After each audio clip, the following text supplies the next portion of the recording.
Bwana Yesu asifiwe. Karibu katika ibada ya asubuhi ya Anza Siku na Bwana inayokuja kwako na mimi Pastor Miamba.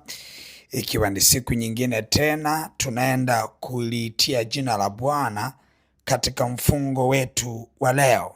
Tunaenda kuliitia jina la Bwana katika mfungo wetu wa leo, na tunaenda kusoma katika kitabu cha Zaburi sura ya 92 na ule mstari wa 12. Maandiko yanasema, mwenye haki atastawi kama mtende, atakuwa kama mwelezi wa Lebanon. Tunaona maandiko yanaeleza kwamba mwenye haki atastawi kama mtende na atakuwa kama mwelezi wa Lebanon. Tunaona nguvu ya kustawi kama mtende na kuwa kama mwelezi wa Lebanon. Nguvu ya kustawi, tunaenda kumwomba Bwana atupe kustawi. Ipo nguvu ya kustawi. Naposema nguvu ya kustawi, na maana gani? Ya kwamba kabla mtu hajastawi mwilini, anaanza kustawi rohoni. Tunachotengeneza ni cha rohoni, cha mwilini ni matokeo.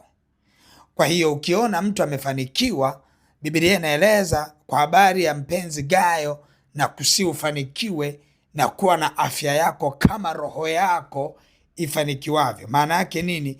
Inaanza roho kufanikiwa, ndio mwili baadaye. Kwa ukija kuangalia, mwili ni manifestation, ni matokeo ya roho iliyofanikiwa, na ndio maana kinachoanza kupigwa ni roho. Mwili unajibu kinachoendelea rohoni, na ndio maana unaweza kukuta mtu akipigwa rohoni, unaweza kukuta anashindwa hadi kula. Mwili unagoma kabisa, kwa sababu huyu mtu kinachoendelea rohoni hajakaa sawa. Sasa tunapoomba watu wa rohoni, lazima tuelewe, tunapoomba Mungu atufanikishe katika mwaka 2026, lazima tutafute hali ya kustawi rohoni kwanza.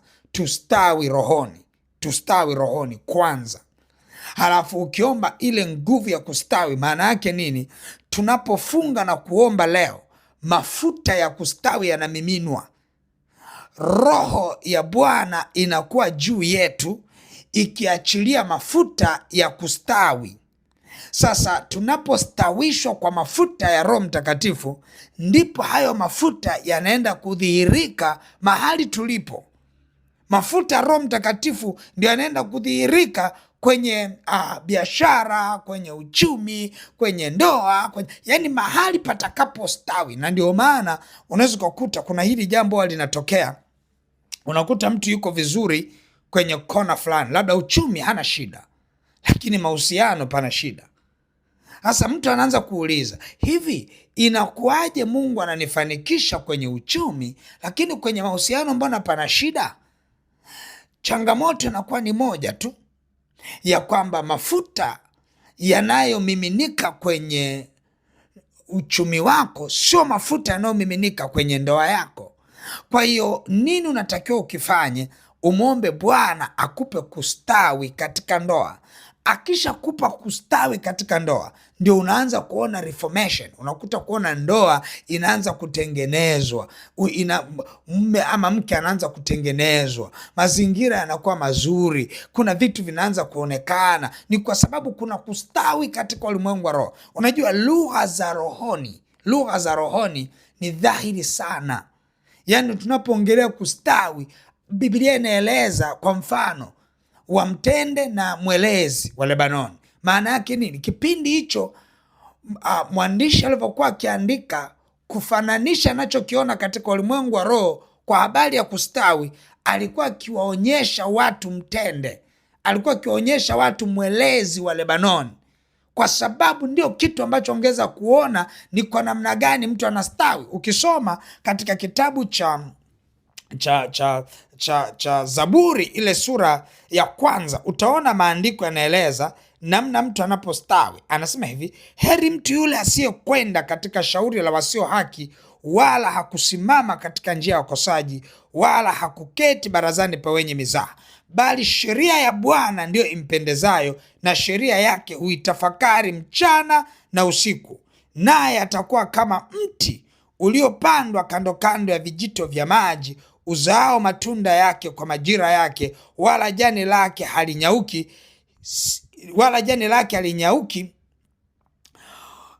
na atakuwa kama mtu uliopandwa kando kando ya vijito vya maji, uzao matunda yake kwa majira yake, wala jani lake halinyauki, na kila alitendalo litafanikiwa. Angalia, hii sentensi ndio nzuri kuliko ya kwamba kila alitendalo litafanikiwa. Sasa huyu mtu sio kwamba anaanza tu kwamba kila analolitenda litafanikiwa. Hapana, kuna hali ya kwanza kustawi, na ndio maana anafananishwa na mti uliopandwa kando kando ya vijito vya maji.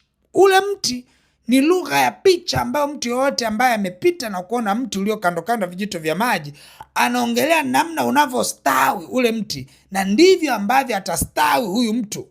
Halafu anasema hivi, kustawi kwake kunatokea vipi? Kwamba kila atakalolifanya litafanikiwa. Kwa tunapoomba Mungu atupe kustawi mwaka huu, ni kwamba tukishabarikiwa kwa kustawishwa, kila tutakalolifanya litafanikiwa. Haijalishi ni kwa namna gani, lakini litafanikiwa. Ukigusa mifugo itafanikiwa, ukigusa sijui nini kitafanikiwa. Kila utakalolifanya litafanikiwa. Maana ya kustawi ni kuruhusu kufanikiwa. Unapostawi katika roho, unafanikiwa katika mwili. Manifestation, udhihirisho wa kufanikiwa katika mwili upo kwenye kustawi rohoni,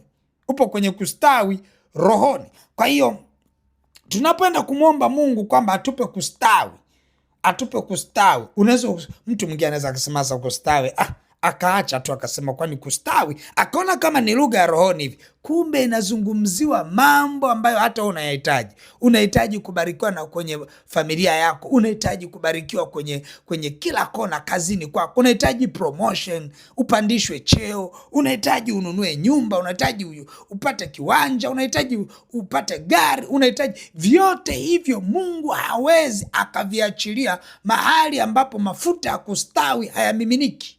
Ni lazima yamiminike mafuta ya kustawi, ndipo utakapoona mambo yamekuwa mepesi. Na ndio maana unaweza kukuta mtu mwingine ananunua gari, anatumia ile laana ya jasho jingi, halafu kuna mwingine ananunua gari kirahisi tu kwa sababu ya kustawi. Anapostawi, na kule kustawi kunamsaidia hadi anaenda kununua gari, ama kule kustawi kunamsaidia anaenda kununua kiwanja, anaanza kujenga. Mnamuuliza mtu inakuaje? Lakini kumbe kustawi kwa mwilini kunatokana na kustawi kwa rohoni. Na ndio maana watu tunaotoa huduma kama hivi, mimi nayetoa huduma na wengine wenzangu wote watumishi wa Mungu tunaotoa huduma, cha kwanza huwa tunasisitiza watu kukaa kwenye maisha ya utaratibu. Na ndio maana mimi nasisitiza sana, tengeneza ratiba zako ambazo zinatekelezeka, halafu zifuate kwa mwendelezo ili ustawi. Yani ni bora usome sura 1 kila siku na uombe dakika 5 kila baada ya masaa 6, kuliko kusema unataka uombe saa zima au masaa 2 halafu mwaka mzima hujawahi omba. Au unataka usome sura 10 kwenye Biblia halafu unajishangaa hujawahi soma hata siku moja. Ni bora ratiba ndogo inayotekelezeka kuliko ratiba kubwa isiyotekelezeka. Sasa yote hiyo, kwa nini watu tunasisitiza tunataka mtu astawi? Kwa nini tunasisitiza kwamba toa fungu la 10, hakisha unatoa fungu la 10, hakisha unatoa sadaka? Yani yote hiyo ni kutaka mtu astawi, rohoni astawi. Kwa sababu rohoni kukiharibika, mwilini kuna respondi haraka sana, yani kuna dhihirika haraka sana. Na ukistawi rohoni, mwilini na penyewe panastawi. Na ndio maana Biblia inaeleza ya kwamba ikiwa Roho aliyemfufua Kristo Yesu katika wafu anakaa ndani yenu, huyo Roho atenda kustawisha, atenda kuisha vilivyo katika hali ya kufa ndani yako. Anastawisha afya njema ndani yako, kwa sababu aliyemfufua Kristo akikaa ndani yako atakufufua na wewe, atavifufua vilivyokufa ndani yako. Kwa hiyo ni lazima uelewe, ajenda yoyote ya kutaka mtu kustawi imejikita sana kutaka mtu afanikiwe mwilini. Na ndio maana Biblia inapoeleza kwa habari ya kustawi kwenye ile Zaburi sura ya 1 inakuja kumaliza kwamba kustawi huko kunamsaidia huyu mtu kwamba kila atakalolifanya lifanikiwe. Sawa sawa. Kwa hiyo utaona neema hiyo inazidi kudhihirika ndani yako.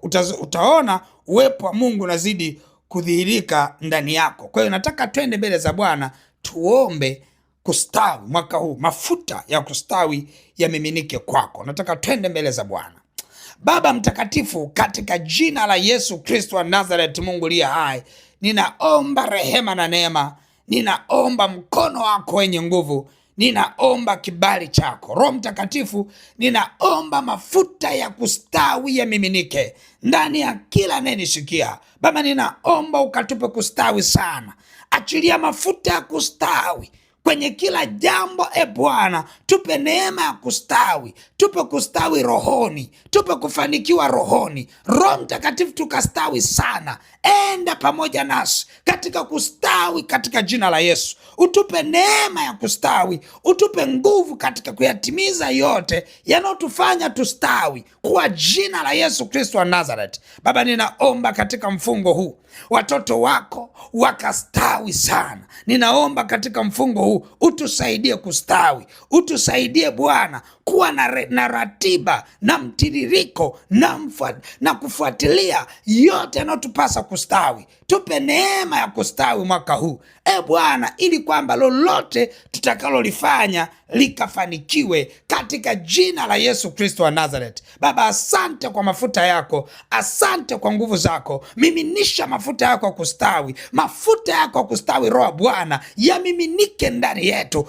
Tuko tayari kupokea nguvu ya kustawi. Tupo tayari kustawi kwa jina la Yesu. Tupo tayari kwenda viwango vipya kwa jina la Yesu. Tupo tayari kuogelea mwaka wa mafanikio. Tupo tayari kuona matendo yako makuu. Tupo tayari kuona miujiza yako. Tunajua tutakapostawi yote yatatokea kwa jina la Yesu Kristo wa Nazareth, Mungu aliye hai. Baba, asante kwa mafuta yako na nguvu zako. Asante kwa kutupa neema ya kuendelea kustawi sana. Utupe neema ya kuendelea kustawi katika jina la Yesu Kristo wa Nazareth. Amen, amen, amen. Mungu wangu akubariki sana. Basi utaendelea kumwomba Mungu katika mfungo wetu wa leo. Mwambie Bwana, nipe kustawi, nipe kustawi, nipe kustawi. Na mimi nitaendelea kuomba na wewe endelea kuomba. Basi unaweza ukaachilia sadaka yako ya kustawi, ile sadaka itakayonena mema, sadaka ya kustawi.